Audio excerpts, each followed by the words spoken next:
Hi students, നമ്മളിന്നൊരു പുതിയ പാഠഭാഗത്തിലേക്ക് കടക്കുകയാണ്. നോക്കിയേ, സ്നേഹസ്പർശം. എന്താണ് പാഠത്തിൻ്റെ പേര്? സ്നേഹസ്പർശം. ആ പേര് പോലെ തന്നെ നല്ല സ്നേഹം തുളുമ്പി നിൽക്കുന്ന ഒരു പാഠഭാഗമാണിത്. സ്നേഹം തുളുമ്പി നിൽക്കുന്ന ഒരു പാഠഭാഗമാണ് നമ്മുടെ ഈ സ്നേഹസ്പർശം എന്ന് പറയുന്നത്. നിങ്ങൾ കണ്ടല്ലോ, ഇതിനകത്ത് എന്താണ് ഈ കഥയിൽ പറഞ്ഞിരിക്കുന്നത്? ഇതൊരു കഥയാണ്, ഒരു ജീവിത കഥയാണ്. ഡോക്ടർ ആർ ശ്രീനിവാസൻ എഴുതിയ അദ്ദേഹത്തിൻ്റെ ജീവിതകാലത്തെ പറ്റി പറയുന്ന, അദ്ദേഹത്തിൻ്റെ കുട്ടിക്കാലത്തെ പറ്റി പറയുന്ന ഒരു ഭാഗമാണ്, ഒരു കഥയുടെ ഭാഗമാണത്. അദ്ദേഹത്തിന് അദ്ദേഹം പാലക്കാരനായിരുന്നു, പാലായിൽ കേട്ടോ. അദ്ദേഹം ബ്ലോഗിൽ, നമ്മളുടെ ഓൺലൈനിൽ എഴുതുമല്ലോ, ബ്ലോഗിൽ ഒരുപാട് കഥകൾ അദ്ദേഹം എഴുതിയിട്ടുണ്ട്. പ്രശസ്തനായിട്ടുള്ള ഒരു ബ്ലോഗ് എഴുത്തുകാരനാണ് ആര്? Doctor R Srinivasan. അദ്ദേഹം ഇലപൊഴിയും കാലം, കേസ് ഷീറ്റ്, മായാമയൂരം, കുഞ്ഞു കഥകൾ, അങ്ങനെ ഒരുപാട് കഥകൾ അദ്ദേഹം ബ്ലോഗിൽ എഴുതിയിട്ടുണ്ട്. അദ്ദേഹം പ്രശസ്തനായിട്ടുള്ള ഒരു ജ്യോതിഷ പണ്ഡിതനുണ്ട്, പ്രൊഫസർ രാമകൃഷ്ണപിള്ള. അദ്ദേഹത്തിൻ്റെ മകനാണ്, അദ്ദേഹത്തിൻ്റെ പുത്രനാണ്. ഇദ്ദേഹം വെറ്റിനറി സർജനായിരുന്നു കേട്ടോ. വെറ്റിനറി സർജനായി സർക്കാർ സർവീസിൽ സേവനം അനുഷ്ഠിച്ച വ്യക്തിയാണ് ഡോക്ടർ ആർ ശ്രീനിവാസൻ. വെറ്റിനറി എന്താണെന്ന് അറിയാമല്ലോ, മൃഗങ്ങളുമായിട്ട് ബന്ധപ്പെട്ട് നമ്മളുടെ ആ വെറ്റിനറി ഹോസ്പിറ്റൽ എന്ന് പറയുമ്പോൾ നമ്മൾ മൃഗങ്ങളുടെ ഹോസ്പിറ്റലില്ലേ കുഞ്ഞുങ്ങൾ, അതാണ് വെറ്റിനറി ഹോസ്പിറ്റൽ. അപ്പോൾ ഇദ്ദേഹം വെറ്റിനറി ഹോസ്പിറ്റലിൽ ഡോക്ടറായിട്ട്, സർജനായിട്ട് റിട്ടയർ ചെയ്ത ആളാണ്. അപ്പോൾ അദ്ദേഹം പഠിച്ചിരുന്ന കാലഘട്ടം, അദ്ദേഹത്തിൻ്റെ സ്കൂൾ കാലഘട്ടത്തിലെ, അദ്ദേഹത്തിൻ്റെ കുട്ടിക്കാല അദ്ദേഹത്തിൻ്റെ ആത്മാർത്ഥ സുഹൃത്തുക്കളുടെ കാര്യം പറയുന്ന ഒരു ഭാഗമാണ്, അദ്ദേഹത്തിൻ്റെ ജീവിതത്തിൻ്റെ ഒരു ഭാഗമാണ് ഇതിൽ പറഞ്ഞിരിക്കുന്നത്. സ്നേഹസ്പർശം. സ്നേഹിക്കാനും സ്നേഹിക്കപ്പെടാനും ആഗ്രഹിക്കാത്തവരായി ആരും ഉണ്ടാകില്ല. നമ്മളെ പോലെയൊക്കെ തന്നെ അല്ലേ? എന്താണ് സ്നേഹിക്കാനും സ്നേഹിക്കപ്പെടാനും ആഗ്രഹിക്കാത്തവരായി ആരും ഉണ്ടാകില്ല. യഥാർത്ഥ സ്നേഹം അനുഭവിക്കാൻ കഴിയുക എന്നത് ഒരു ഭാഗ്യമാണ്. യഥാർത്ഥത്തിൽ സ്നേഹം അനുഭവിക്കാൻ കഴിയുക എന്ന് പറയുന്നത് എന്താണ്? അതൊരു ഭാഗ്യമാണ്. സ്നേഹവും സൗഹൃദവും ജീവിതത്തിലെ ശ്രേഷ്ഠമായ ഗുണവും നന്മയുമാണ്. എന്തൊക്കെയാണ് ജീവിതത്തിലെ ശ്രേഷ്ഠമായ ഗുണങ്ങൾ എന്ന് പറയുന്നത്? എന്താണ്? സ്നേഹവും സൗഹൃദവും ജീവിതത്തിലെ ശ്രേഷ്ഠമായ ഗുണവും നന്മയുമാണ്.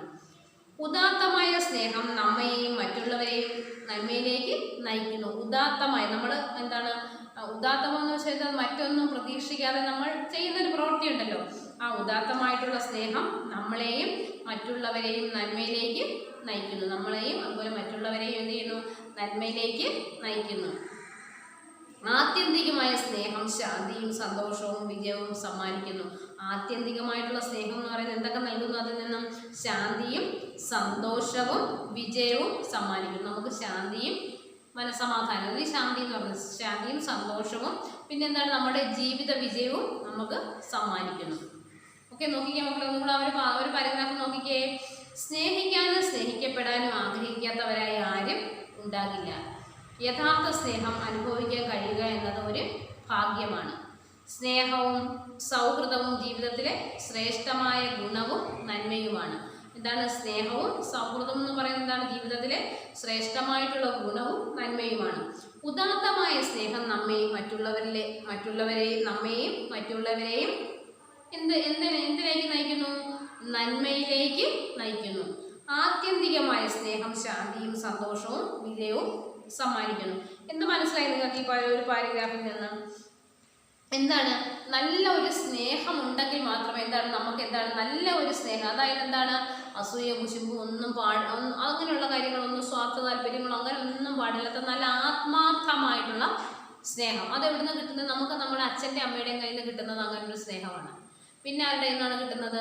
നമ്മുടെ സുഹൃത്തുക്കളിൽ നിന്ന്, നമ്മുടെ യഥാർത്ഥ കൂട്ടുകാരിൽ നിന്ന് നമുക്ക് ലഭിക്കുന്നത് ഒന്നും പ്രതീക്ഷിക്കാതെയുള്ള സ്നേഹമാണ്.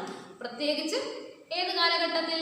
നിങ്ങളുടെ ഈ ഒരു കാലഘട്ടത്തിൽ, അതായത് നമ്മുടെ ഒരു സ്കൂൾ കാലഘട്ടത്തിൽ ഒന്നും ആഗ്രഹിക്കാതെ നല്ല ആത്മാർത്ഥമായിട്ടുള്ള സുഹൃത്ത് ബന്ധം ഏറ്റവും കൂടുതൽ ഉണ്ടാകുന്നത് എവിടെയാണ്? ഈ ഒരു സ്കൂൾ കാലഘട്ടത്തിലാണ്. ഇപ്പം നിങ്ങളുടെ ക്ലാസ്സിൽ എത്രയോ പേരുമായിട്ട് നിങ്ങൾ നല്ല സുഹൃത്തുക്കളാണ് അല്ലേ? എല്ലാവരും ഫ്രണ്ട്സാണ്, ഇതിനകത്ത് എല്ലാവരും കൂട്ടുകാരാണ്. നിങ്ങളൊന്ന് ചിന്തിച്ചേ, ഇതിനകത്ത് ആത്മാർത്ഥമായിട്ട് സുഹൃത്ത് ബന്ധമുള്ള ആരൊക്കെയുണ്ട്? ഒരു പക്ഷേ നിങ്ങൾ അംഗൻവാടി മുതലോ പ്ലേ ക്ലാസ് മുതലോ LKG മുതലോ ഒക്കെ ഒരുമിച്ച് ഈ ഒരു 6ാം ക്ലാസ് വരെയൊക്കെ വന്ന കുട്ടികളാണ് ഇല്ലേ? ഇതിൽ എത്ര പേര് നിങ്ങളൊന്ന് ചിന്തിച്ച് എത്ര പേര് തമ്മിൽ ആത്മാർത്ഥമായിട്ടുള്ളൊരു സ്നേഹബന്ധം ഉണ്ടെന്ന് നോക്കിക്കേ, ഒന്ന് ചിന്തിച്ചോ? ഓക്കെ, അങ്ങനെയുള്ള ആ ഒരു സ്നേഹബന്ധത്തിൻ്റെ കഥ പറയുന്നതാണ് നമ്മളുടെ ഈ ഒരു പാഠഭാഗം. ആ ഒരു സുഹൃത്ത് ബന്ധത്തിൻ്റെ കഥ പറയുകയാണ്. ഓക്കെ മക്കളെ, ചങ്ങാതി നന്നായാൽ കണ്ണാടി വേണ്ട ഒരു പഴഞ്ചൊല്ലാണ് കൊടുത്തിരിക്കുന്നുണ്ട്. ചങ്ങാതി എന്ന് വെച്ചാൽ ആരാണ്? കൂട്ടുകാരൻ നന്നായി കഴിഞ്ഞാൽ, നല്ലൊരു സുഹൃത്താണെങ്കിൽ എന്താണ്, ആ ചങ്ങാതി നന്നായാൽ കണ്ണാടി വേണ്ട. നല്ലൊരു കൂട്ടുകാരനാണെങ്കിൽ, നല്ലൊരു ചങ്ങാതിയാണ് നമ്മൾക്കുള്ളതെങ്കിൽ നമുക്ക് പിന്നെ കണ്ണാടി വേണ്ട. എന്താണ് അതിൻ്റെ അർത്ഥം? ഇപ്പം നല്ലൊരു സുഹൃത്ത് എനിക്കുണ്ടെങ്കിൽ എന്താണ്, ഞാൻ പൊട്ടിടാൻ മറന്നുപോയി. അപ്പോൾ എന്താണ്, എൻ്റെ സുഹൃത്ത് കാണുമ്പോഴത്തേക്ക് നീ എന്താ പൊട്ടിടാഞ്ഞത് ചോദിക്കില്ലേ? എനിക്ക് കണ്ണാടിക്ക് പകരമായില്ലേ എൻ്റെ ആ കൂട്ടുകാരൻ അല്ലേ? നല്ലൊരു സുഹൃത്ത് നമ്മളുടെ എല്ലാ കാര്യവും, നമ്മളുടെ തെറ്റുകുറ്റങ്ങളെല്ലാം പറഞ്ഞു തന്ന് നമ്മെ നല്ല വഴിയിലേക്ക് നയിക്കുന്നതിന് ഏറ്റവും വലിയ പങ്കുള്ള വ്യക്തികളാണ് നമ്മളുടെ ഈ സുഹൃത്തുക്കൾ എന്ന് പറയുന്നത്. അപ്പോൾ ആ സുഹൃത്തിനെ പറ്റിയാണ് പറഞ്ഞത്. ചങ്ങാതി നന്നായാൽ, നല്ലൊരു സുഹൃത്താണെങ്കിൽ പിന്നെ നമുക്ക് മുഖം നോക്കാൻ വേറെ കണ്ണാടി വേണ്ട, വേറെ കണ്ണാടിയുടെ ആവശ്യമില്ല. അതെ, അതൊരു പഴഞ്ചൊല്ലാണ്, ഒരുപാട് അർത്ഥവത്തായിട്ടുള്ള ഒരു പഴഞ്ചൊല്ലാണ് ഇത്. ചങ്ങാതി നന്നായാൽ കണ്ണാടി വേണ്ട. ഓക്കെ മക്കളെ, പാഠഭാഗത്തിലേക്ക് കടക്കാം. കടന്നു പോകുന്ന വഴിത്താരയിലേക്ക് ഞാൻ തിരിഞ്ഞു നോക്കുമ്പോൾ പരിചയക്കാരുടെ വലിയ ഒരു സൈന്യം. എന്നാൽ ആത്മാർത്ഥ സുഹൃത്തുക്കൾ 2 പേർ മാത്രം, ബാബു തോമസും വാജി അഹമ്മദും. ബാബു എൻ്റെ ബാല്യകാല സുഹൃത്തായിരുന്നു. ശരിക്കും കഞ്ഞിയും കറിയും വെച്ച് കളിച്ചവർ. 2ാം ക്ലാസ് മുതൽ 10ാം ക്ലാസ് വരെ ഒരുമിച്ചായിരുന്നു ഞങ്ങൾ. അവധി ദിവസങ്ങളിൽ ഞാൻ ബാബു തോമസിൻ്റെ വീട്ടിലെത്തും. ചട്ടയും മുണ്ടും ധരിച്ച അമ്മ, ആടുകളും പശുക്കളും കോഴികളും നെല്ലും റബ്ബറും കുരുമുളകും എല്ലാം ഉള്ളൊരു വീട്. അദ്ദേഹത്തിൻ്റെ സുഹൃത്തിൻ്റെ കാര്യം പറയുകയാണ്. എന്താണ് അദ്ദേഹം?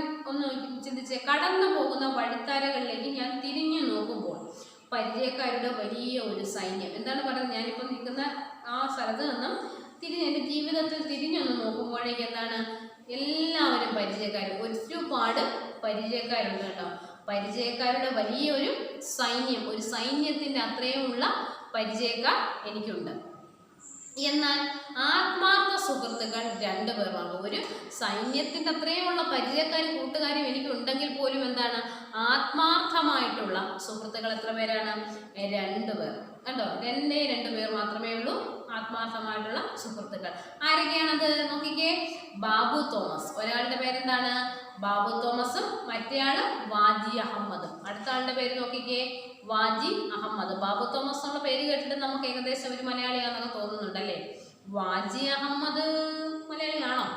എന്തായാലും നമുക്ക് പാഠത്തിലേക്ക് കടക്കുമ്പോൾ അറിയാം ആരാണെന്ന്. ഓക്കെ, നോക്കി. അപ്പോൾ 2 ആത്മാർത്ഥമായിട്ടുള്ള എത്ര സുഹൃത്തുക്കളായ 2 പേര് ആരൊക്കെയാണ്? ബാബു തോമസും വാജി അഹമ്മദും.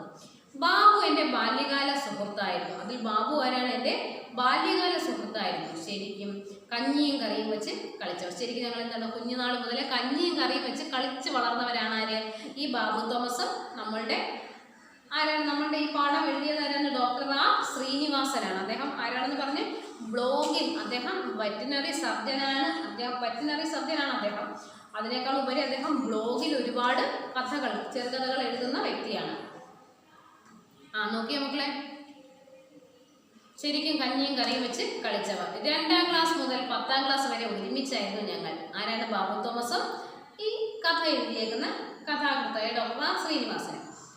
അദ്ദേഹം എന്താണ്, ഒരുമിച്ച് അവധി ദിവസങ്ങളിൽ ഞാൻ ബാബു തോമസിന്റെ വീട്ടിലെത്തും. അപ്പോൾ അടുത്തടുത്തുള്ള ആളുകളായിരിക്കാം അല്ലേ? അതല്ല അവധി ദിവസങ്ങളിൽ കൂട്ടുകാരൻ്റെ വീട്ടിലേക്ക് ചെല്ലുന്നത്. അപ്പോഴെന്താണ്, അവധി ദിവസങ്ങളിൽ ഞാൻ ബാബു തോമസിന്റെ വീട്ടിലെത്തും. ചട്ടയും മുണ്ടും ധരിച്ച അമ്മ. അപ്പോഴവൻ്റെ അമ്മ പൊതുവെ ക്രിസ്ത്യൻസിൻ്റെ പരമ്പരാഗതമായിട്ടുള്ള വേഷമാണെന്ത്? ചട്ടയും മുണ്ടും. അപ്പോഴെന്താണ്, അതുപോലെ തന്നെ അമ്മയ്ക്ക് എന്തായിരുന്നു വേഷം? ചട്ടയും മുണ്ടും ധരിച്ച അമ്മ. പിന്നെന്താണ്, ആടുകളും പശുക്കളും കോഴികളും നെല്ലും റബ്ബറും കുരുമുളകും എല്ലാം ഉള്ള ഒരു വീട്. എന്തൊക്കെയുണ്ട് ആ വീട്ടിൽ എന്തുണ്ട്? ആടുണ്ട്, പശുവുണ്ട്, കോഴിയുണ്ട്, നെല്ലുണ്ട്, റബ്ബറുണ്ട് അല്ലേ? ആടും പശു ആകെ കൂടി ഒരു മേളം അല്ലേ? ഒന്ന് ചിന്തിച്ച് നോക്കി, എന്ത് രസമായിരിക്കും അവിടെ അല്ലേ? പശു കാണുമ്പോൾ ആടിൻ്റെ ആട്ടുകുട്ടികൾ കാണും, പശുക്കുട്ടി കാണും, പിന്നെ ഒരു ചാണാൻ്റെ ഒക്കെ ഒരു ഗന്ധം ഒരു സൈഡിൽ കാണും. പിന്നെ വയലിൽ കൃഷിയുണ്ട്, പാലെടുക്കാൻ റബ്ബറുണ്ട്, പിന്നെ നിറയെ കോഴികളുണ്ട്. ആഹാ, നല്ല രസമല്ലേ? കേട്ടപ്പോൾ തന്നെ നന്നായിട്ട് നല്ലൊരു വീട്, നല്ലൊരു ചുറ്റുപാട് അല്ലേ? അപ്പോൾ ആ പാരഗ്രാഫ് ഒന്നുകൂടെ നോക്കിയ മക്കളെ. കടന്നു പോകുന്ന വഴിത്താരയിലേക്ക് ഞാൻ തിരിഞ്ഞു നോക്കുമ്പോൾ പരിചയക്കാരുടെ വലിയ ഒരു സൈന്യം. എന്നാൽ ആത്മാർത്ഥ സുഹൃത്തുക്കൾ 2 പേർ മാത്രം, ബാബു തോമസും വാജി അഹമ്മദും. ബാബു എൻ്റെ ബാല്യകാല സുഹൃത്തായിരുന്നു. ശരിക്കും കഞ്ഞിയും കറിയും വെച്ച് കളിച്ചവർ. 2ാം ക്ലാസ് മുതൽ 10ാം ക്ലാസ് വരെ ഒരുമിച്ചായിരുന്നു ഞങ്ങൾ. ഏത് ക്ലാസ് മുതലാണ്? 2ാം ക്ലാസ് മുതൽ 10ാം ക്ലാസ് വരെ ഒരുമിച്ചായിരുന്നു ഞങ്ങൾ. അവധി ദിവസങ്ങളിൽ ഞാൻ ബാബു തോമസിന്റെ വീട്ടിലെത്തും. ചട്ടയും മുണ്ടും ധരിച്ച അമ്മ, ആടുകളും പശുക്കളും കോഴികളും നെല്ലും റബ്ബറും കുരുമുളകും എല്ലാം ഉള്ളൊരു വീട്. അപ്പോൾ കുരുമുളകും ഒക്കെ ഉണ്ട്, നെല്ലും റബ്ബറും കുരുമുളകും ഒക്കെ ആ വീട്ടിൽ ധാരാളമായിട്ടുണ്ട്. നല്ലൊരു കർഷക കുടുംബം അല്ലേ? കൃഷി ഉപജീവന മാർഗമാക്കി ജീവിക്കുന്നവരല്ലേ, കർഷക കുടുംബമാണ് അല്ലെ? കൃഷിക്കാരായതുകൊണ്ടല്ലേ അവരുടെ വീട്ടിൽ ഇത്രയും കാര്യങ്ങളുള്ളത്. അതേസമയം ഇവരുടെ പേരൻസ് ഒരു ഗവൺമെന്റ് എംപ്ലോയീസ് ആയിരുന്നെങ്കിൽ എന്താണ് കഷ്ടം. അവർക്ക് എവിടുന്ന് പശുവിനെ ആടിനെ നോക്കാൻ നേരം കിട്ടുന്നത് അല്ലേ?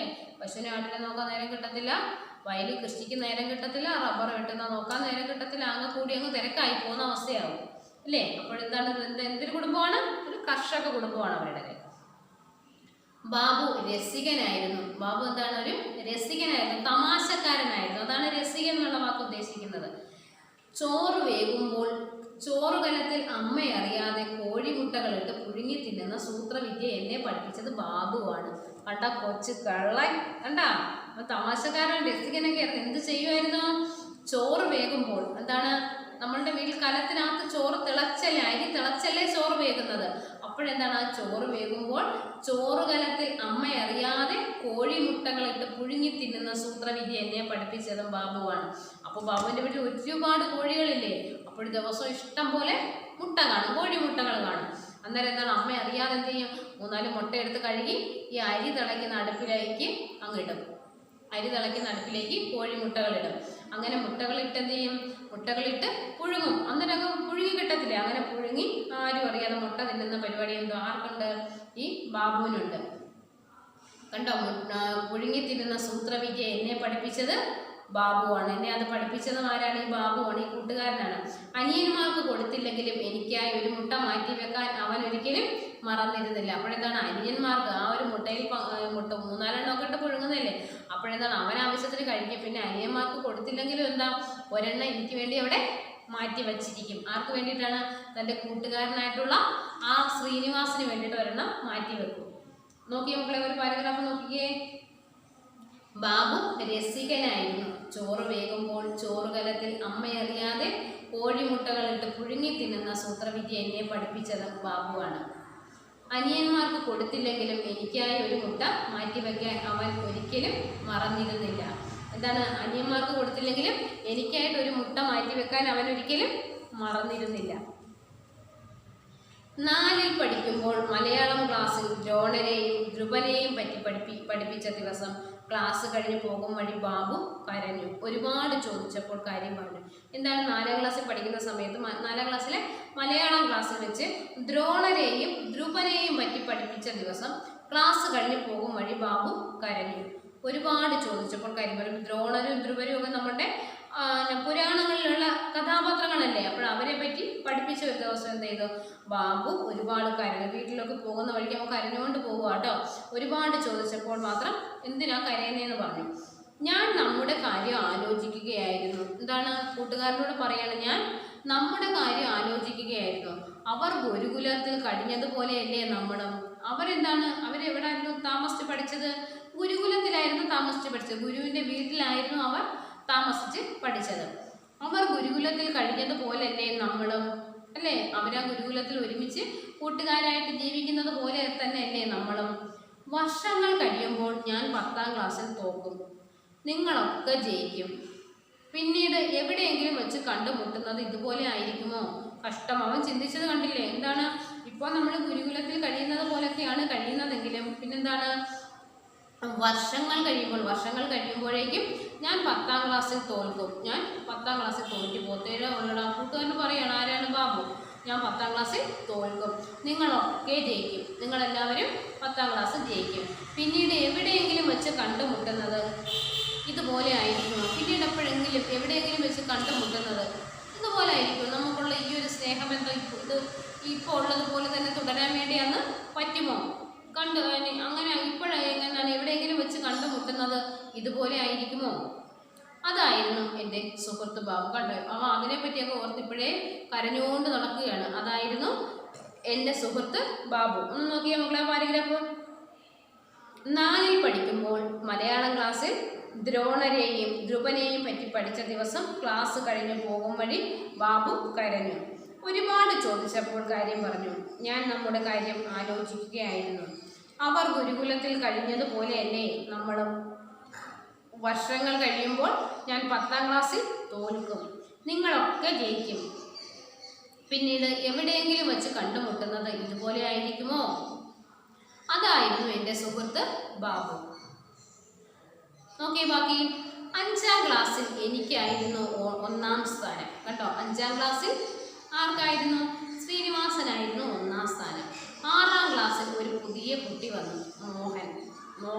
എന്താണ്, 6ാം ക്ലാസ് ആയപ്പോഴേക്കും അവിടെ ഒരു പുതിയ കുട്ടി വന്നു, മോഹൻ എന്നാണ് പേര്.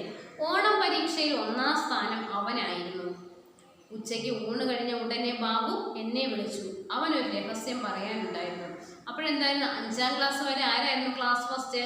നമ്മുടെ ആളെ ശ്രീനിവാസനായിരുന്നു ക്ലാസ് ടോപ്പ്, ക്ലാസ് ഫസ്റ്റ്. പക്ഷെ എന്ത് സംഭവിച്ചു? 6ാം ക്ലാസ്സിൽ എത്തിയപ്പോൾ എന്ത് ചെയ്തു? ഒരു പുതിയ കുട്ടി വന്നു. 6ാം ക്ലാസ്സിലേക്ക് ഒരു പുതിയ കുട്ടി വന്നു. എന്താണ് പേര്? മോഹനൻ. ആ മോഹനൻ വന്നു. അപ്പോഴെന്താണ്, ഓണപ്പരീക്ഷയിൽ 1ാം സ്ഥാനം ആർക്കായിരുന്നു? മോഹനനായിരുന്നു. പുതിയ കുട്ടി വന്നേലേ, അപ്പോഴും പുതിയ കുട്ടിക്കായിരുന്നു 1ാം സ്ഥാനം. ഉച്ചയ്ക്ക് ഊണ് കഴിഞ്ഞ ഉടനെ ബാബു എന്നെ വിളിച്ചു. അപ്പോഴന്ന് ഈ ഓണപരീക്ഷയുടെ റിസൾട്ടൊക്കെ അറിഞ്ഞിട്ട് അന്ന് ഉച്ചയ്ക്ക് ആഹാരമൊക്കെ കഴിഞ്ഞ ഉടനെ ഈ ബാബു എന്നെ വിളിച്ചു. അവന് ഒരു രഹസ്യം പറയാനുണ്ടായിരുന്നു. അവൻ എന്നെ വിളിക്കുകയാണ്. കൂട്ടുകാരുടെ എന്ന് പറഞ്ഞ് വിളിക്കുകയാണ്. എന്തിനാണ്? ഒരു രഹസ്യം പറയട്ടെ നിൻ്റെ കൂടെ വന്നെന്ന് പറഞ്ഞ് വിളിക്കുകയാണ്. ഒരു രഹസ്യം പറയാനുണ്ടായിരുന്നു. അവനെ ഞാൻ പറപ്പിക്കും. എന്താണ് പറഞ്ഞത്? അവനെ ഞാൻ പറപ്പിക്കും. ആരെയാണ്? ഈ മോഹനനെ, ആ പുതിയ കുട്ടിയെ. ആരെ? എനിക്ക് കാര്യം മനസ്സിലായില്ല. അവനെ, മോഹനനെ. അപ്പോൾ പിന്നെ ശ്രീനിവാസന് ഫസ്റ്റ് കിട്ടുമല്ലോ. എന്താണ് പറഞ്ഞത്? ആ മോഹനനെ, ആ പുതിയ കുട്ടി ഉണ്ടല്ലോ, ആ മോഹനനെ, അവനെ ഞാൻ പറപ്പിക്കും. അപ്പോൾ അവൻ ഇവിടുന്ന് പോയി കഴിഞ്ഞാൽ പിന്നെ ആർക്കാണ്? പിന്നെ ശ്രീനിവാസന് ഫസ്റ്റ് കിട്ടുമല്ലോ. കൊള്ളാല്ലേ, നല്ല ചിന്താഗതി. ഒരു പുതുതായിട്ട് വന്ന ഒരു കുട്ടിയെ അവിടെ നിന്ന് പറഞ്ഞു വിട്ടാലും വീടുകയല്ല, എൻ്റെ കൂട്ടുകാരൻ ഫസ്റ്റ് കിട്ടുമല്ലോ എന്നുള്ള ചിന്താഗതി. നല്ല മനസ്സിൻ്റെ ഉടമ അല്ലേ? നിങ്ങളുടെ ക്ലാസ്സിലും കാണില്ലേ ഇങ്ങനെയുള്ള സുഹൃത്തുക്കൾ? ഇല്ലേ? തീർച്ചയായിട്ടും കാണും. നോക്കിയോ മക്കളെ, കണ്ടോ? ബാബുവിന് സ്വന്തം മാർക്ക് വളരെ താഴെ പോയതിനേക്കാൾ എനിക്ക് ഫസ്റ്റ് പോയതിലാണ് വിഷമം എന്നെനിക്ക് മനസ്സിലായി. എൻ്റെ കണ്ണുകൾ നിറഞ്ഞു പോയി. എന്താണ്? അപ്പോഴെന്താണ്, ആ ബാബു എന്താണ്, അവൻ ആദ്യമേ പറയുന്നുണ്ടല്ലോ, എന്താണ്, അവൻ 10ാം ക്ലാസ്സിൽ തോറ്റു പോകും എന്ന് പറയുന്നുണ്ടല്ലോ. അപ്പോഴെന്താണ്, അവന് സ്വന്തം മാർക്ക് വളരെ താഴെ പോയതിനേക്കാൾ അവൻ്റെ മാർക്ക് ഒരുപാട് കുറഞ്ഞു പോയി. അവൻ ജയിക്കത്തോലുമില്ല. അത്രയ്ക്കും വെറും മണ്ടനാണ്. ആര്? രസികനാണെന്നേ ഉള്ളൂ, വലിയ ബുദ്ധിയൊന്നും ഇല്ലെന്ന് തോന്നുന്നില്ലേ? മണ്ടനായിരുന്നു. അപ്പോഴെന്താണ്, ആ ബാബുവിന് സ്വന്തം മാർക്ക് വളരെ താഴെ പോയതിനേക്കാൾ എനിക്ക് ഫസ്റ്റ് പോയതിലാണ് വിഷമം എന്നെനിക്ക് മനസ്സിലായി. കഷ്ടം. അവനങ്ങ് മാർക്ക് കുറഞ്ഞു പോകുന്നതിന് അവർക്ക് സങ്കടമൊന്നുമില്ല. പകരം അവൻ എന്തിനാണ് സങ്കടം? എൻ്റെ മാർക്ക് എൻ്റെ ഫസ്റ്റ് പോയല്ലോ. പകരം വേറൊരു കൂട്ടുകാരനും പുതിയൊരാൾ ക്ലാസ്സിൽ വന്നപ്പോൾ എൻ്റെ ഫസ്റ്റ് പോയല്ലോ, ആ ഒരു കാര്യത്തിന് മാത്രമേ ഉള്ളൂ അവന് സങ്കടം.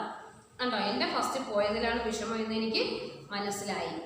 എൻ്റെ കണ്ണുകൾ നിറഞ്ഞു പോയി. എൻ്റെ കണ്ണുകൾ എന്ത് ചെയ്തു? അപ്പോൾ നിറഞ്ഞു, സങ്കടമായിപ്പോൾ എൻ്റെ കണ്ണുകൾ നിറഞ്ഞു പോയി. ഞാൻ അവനെ സമാധാനിച്ചു. അന്നുകൂടെ നോക്കിയ മക്കളെ ആ പാരഗ്രാഫ്. 5ാം ക്ലാസ്സിൽ എനിക്കായിരുന്നു 1ാം സ്ഥാനം. 6ാം ക്ലാസ്സിൽ ഒരു പുതിയ കുട്ടി വന്നു, മോഹനൻ. ഓണം പരീക്ഷയിൽ 1ാം സ്ഥാനം അവനായിരുന്നു. ഉച്ചയ്ക്ക് ഊണ് കഴിഞ്ഞ ഉടനെ ബാബു എന്നെ വിളിച്ചു. അവന് ഒരു രഹസ്യം പറയാനുണ്ടായിരുന്നു. അവനെ ഞാൻ പറപ്പിക്കും. ആരെ? എനിക്ക് കാര്യം മനസ്സിലായില്ല. അവനെ, മോഹനനെ. അപ്പോൾ പിന്നെ ശ്രീനിവാസന് ഫസ്റ്റ് കിട്ടുമല്ലോ. ബാബുവിന് സ്വന്തം മാർക്ക് വളരെ താഴെ പോയതിനേക്കാൾ എനിക്ക് ഫസ്റ്റ് പോയതിലാണ് വിഷമം എന്ന് എനിക്ക് മനസ്സിലായി.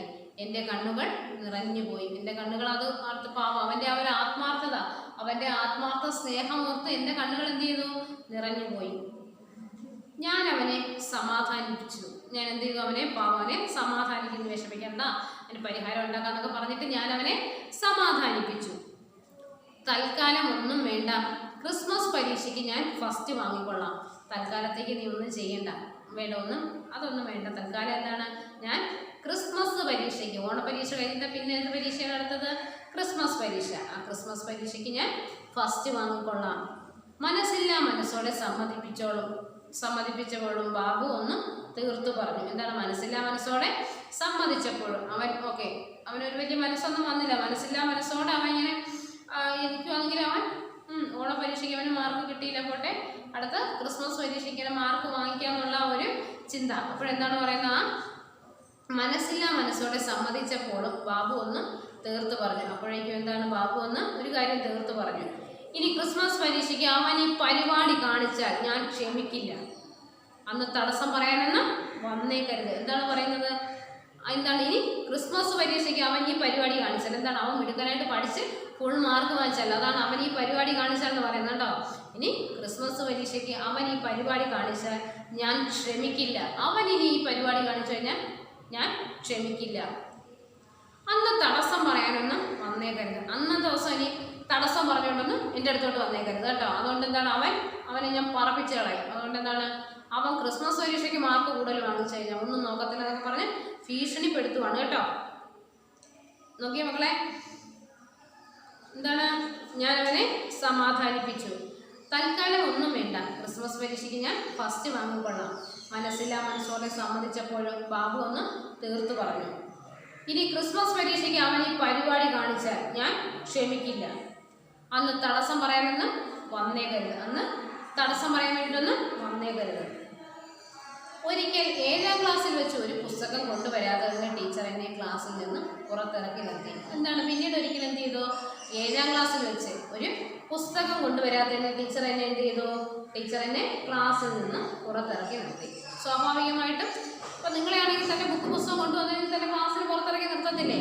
അങ്ങനെ പുറത്തിറക്കി നിർത്തി. ഏത് ക്ലാസ്സിൽ വെച്ചാണ്? 7ാം ക്ലാസ്സിൽ വെച്ച്. ഉണ്ടോ, ടീച്ചർ എന്നെ ക്ലാസ്സിൽ നിന്ന് പുറത്തിറക്കി നിർത്തി. ഞാൻ പുസ്തകം കൊണ്ടുവന്നില്ല ടീച്ചർ. ഇപ്പോഴെന്താണ്, വേറൊരാളും കൂടെ പറഞ്ഞു, ഞാനും പുസ്തകം കൊണ്ടുവന്നില്ല ടീച്ചർ. ബാബു സ്വയം കുറ്റം സമ്മതിച്ച് ക്ലാസ്സിന് പുറത്ത് വന്നു. അപ്പോഴെന്താണ്, ശ്രീനിവാസനെ പുസ്തകം കൊണ്ടുവരാത്തതുകൊണ്ട് ക്ലാസ്സിന് പുറത്താക്കി.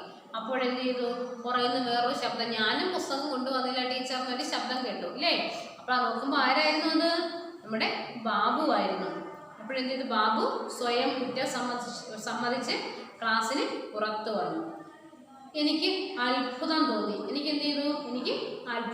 എനിക്ക് വളരെ അത്ഭുതം തോന്നി. അവൻ്റെ കയ്യിൽ ആ പുസ്തകം ഇരിക്കുന്നത് ഞാൻ കണ്ടിരുന്നു.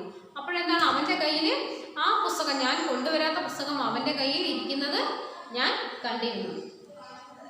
എൻ്റെ സംശയം മനസ്സിലായതുകൊണ്ട് ബാബു വിശദീകരിച്ചു. അവനെപ്പോഴത് മനസ്സിലായി, എൻ്റെ സംശയം എന്താണെന്ന് അവന് മനസ്സിലായി. അത് മനസ്സിലാവുന്നത് കണ്ട് എന്ത് ചെയ്തു? അവൻ അതിന് വിശദീകരണം തന്നു. അതിനെന്തുകൊണ്ടാണെന്ന് അവൻ പറഞ്ഞു. എന്താണ്, എനിക്ക് ഒരു ക്ലാസ് പോയാലൊന്നും ഇല്ല. എനിക്കൊരു ക്ലാസ്സിൽ ഇരുന്നില്ലെന്നും പറഞ്ഞു, എനിക്ക് ക്ലാസ് കിട്ടില്ലെന്നും പറഞ്ഞു, എനിക്കൊരു ക്ലാസ് പോയാലൊന്നും ഒന്നുമില്ല. എന്നാലും എൻ്റെ കൂട്ടുകാരൻ ഒറ്റയ്ക്ക് ക്ലാസ്സിന് പുറത്ത് നിൽക്കണ്ട. എന്നാലും എന്താണ്, എൻ്റെ കൂട്ടുകാരൻ ഒറ്റയ്ക്ക് ക്ലാസ്സിന് പുറത്ത് നിൽക്കണ്ട എന്ന് പറയുകയാണ് അല്ലേ? എൻ്റെ കൂട്ടുകാരൻ ഒറ്റയ്ക്ക് ക്ലാസ്സിന് പുറത്ത് നിൽക്കേണ്ട എന്ന് പറയുകയാണ്. നോക്കി ആ പാരഗ്രാഫ് ഒന്നും കൂടെ നോക്കിയാൽ മക്കളെ. ബാബു സ്വയം കുറ്റം സമ്മതിച്ച് ക്ലാസ്സിന് പുറത്ത് വന്നു.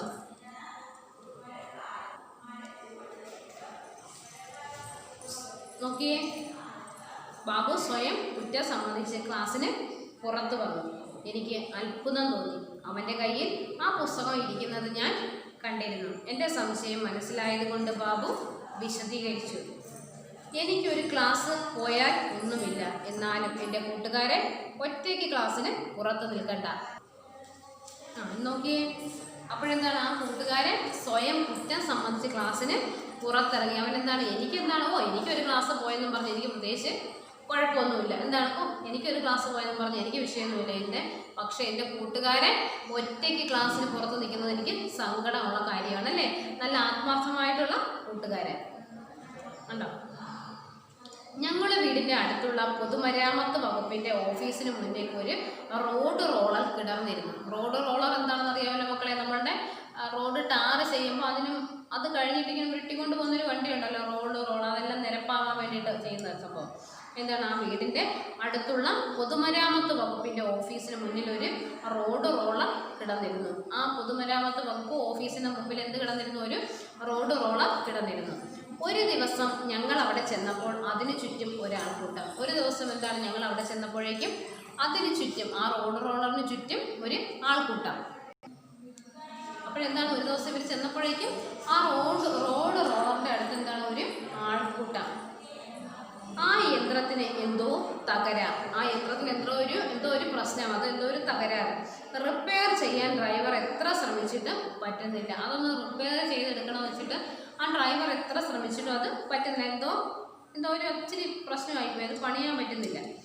ആ റിപ്പയർ ചെയ്യാൻ ഡ്രൈവർ എത്ര ശ്രമിച്ചിട്ടും പറ്റുന്നില്ല. ഞങ്ങൾ കുറേ സമയം ആ കാഴ്ച നോക്കി നിന്നു. അപ്പോൾ ഞാനും കൂട്ടുകാരനാരുണ്ട്, ബാബു കൂടുണ്ട്. അപ്പോൾ ഞങ്ങൾ കുറേ സമയം എന്ത് ചെയ്തു, ആ കാഴ്ച നോക്കി നിന്നു. എന്താണ്, ഒന്ന് നോക്കിക്കേ, ഒന്നും കൂടെ ശ്രദ്ധിച്ചാൽ മക്കളെ. അത് ഞങ്ങളുടെ വീടിൻ്റെ അടുത്തുള്ള പൊതുമരാമത്ത് വകുപ്പിൻ്റെ ഓഫീസിന് മുൻപിൽ ഒരു റോഡ് റോളർ കിടന്നിരുന്നു. എന്ത് കിടന്നിരുന്നു? ഒരു റോഡ് റോളർ കിടന്നിരുന്നു.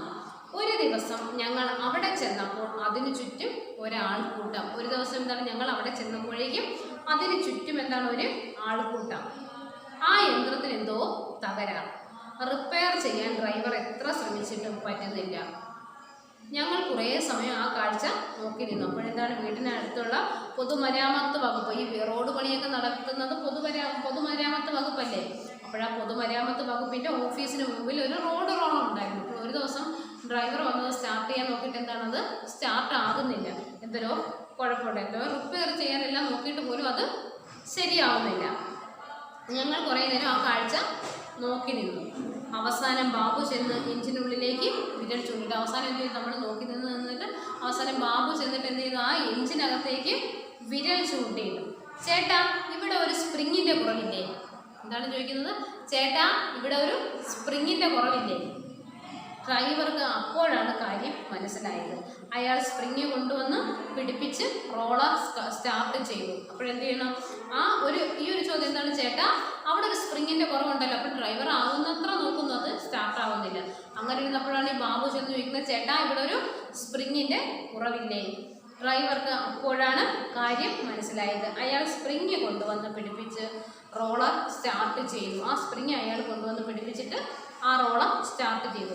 എല്ലാവരുടെയും കണ്ണിൽ ആശ്ചര്യം, അത്ഭുതം. എല്ലാവരുടെയും കണ്ണിൽ എന്താണ്, ഒരു അത്ഭുതമായി പോയി. എല്ലാവരുടെയും കണ്ണുകളിൽ ആശ്ചര്യം. ബാബു തല ഉയർത്തിപ്പിടിച്ച് വീട്ടിലേക്ക് നടന്നു. ബാബു നല്ല അന്തസ്സോടുകൂടി തല ഉയർത്തിപ്പിടിച്ച് വീട്ടിലേക്ക് നടന്നു. വീട്ടിൽ ചെന്നപ്പോൾ എൻ്റെ ചെവിയിൽ അവൻ മറ്റൊരു രഹസ്യം പറഞ്ഞു. എന്താണ്, വീട്ടിൽ ചെന്നപ്പോഴേക്കും എൻ്റെ ചെവിയിൽ ഈ ബാബു മറ്റൊരു രഹസ്യം പറഞ്ഞു. ആ സ്പ്രിങ് ഞാൻ എൻ്റെ മുറിയിൽ അയ കെട്ടാൻ ഉപയോഗിക്കുന്നത്, നീ ആരോടും പറയരുത് കേട്ടോ.